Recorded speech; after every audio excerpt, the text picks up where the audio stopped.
Today we're going to be making some mason jar ice cream. It's very, very easy. Today we're making strawberry ice cream. Just follow me along and you'll be fine.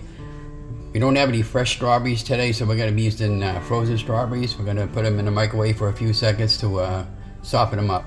I got about a half a dozen strawberries in the dish. Now we're going to put it in the microwave for about a half a minute. Just dump in your heavy cream.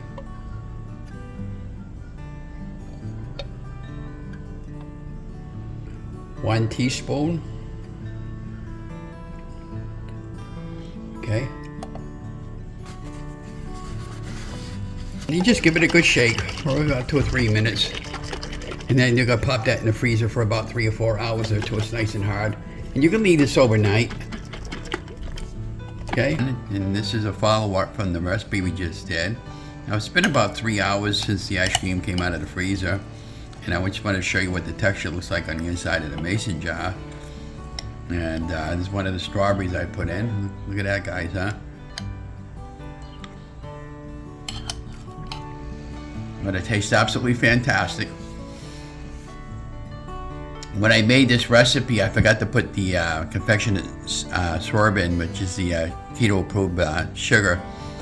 So what I did was, after about a half an hour, and I realized I forgot to put it in, I added it, and then I gave it a quick stir with the spoon to make sure I got it all mixed in properly. And then I put it back in the freezer, and then of course if you want it a little more hard, you can put it even in there a little while longer. And once again, we used 1 tablespoon of strawberry extract, a cup of heavy whipping cream. And it called for heavy whipping cream, but we used regular heavy cream because we didn't have any. And then we took a half a dozen frozen strawberries. We softened them up a little bit in the microwave and made kind of a little bit of a puree. And then we added 4 drops of red dye or coloring.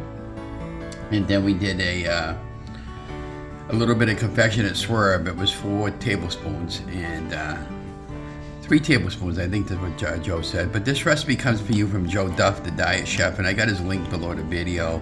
So I hope you enjoy this video. This is the first of many ice cream videos I plan on making. And I hope you enjoy this video. We have another bite. Don't forget to like, share, and subscribe to my channel. It's starting to melting a little bit. And this is kind of reminds me of almost like a shake or something like that. But what I like about using a mason jar, I don't need to dirty another dish. I can just eat it right out of the mason jar. And I got a small mason jar. Now, if you want a mason jar where you can scoop it out like an ice cream scoop, I would suggest using a wide mouth mason jar. This happens to be a medium one, and that's fine for me. And if you don't have a mason jar, any container with a lid will really work. But anyways, I'll talk to you guys later. Love you guys.